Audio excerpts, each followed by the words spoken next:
Welcome to Chillin' 101. We hope this video helps.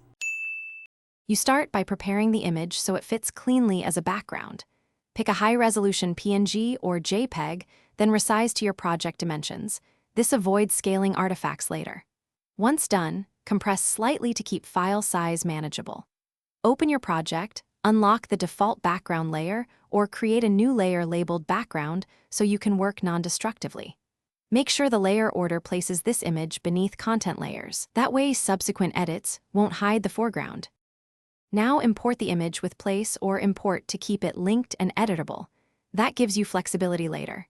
Use the transform tool and keep aspect lock on while scaling to prevent distortion, then align using guides or the grid for consistent margins.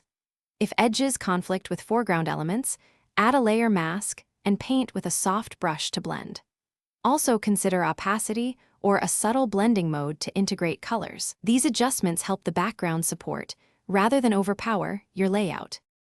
Finish by applying non-destructive adjustments like adjustment layers for color balance, contrast, or levels so you can tweak without losing pixels.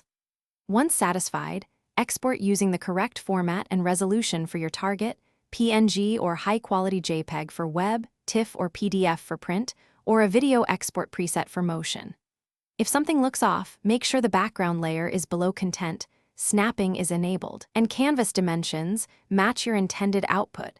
This one troubleshooting. Thanks for watching.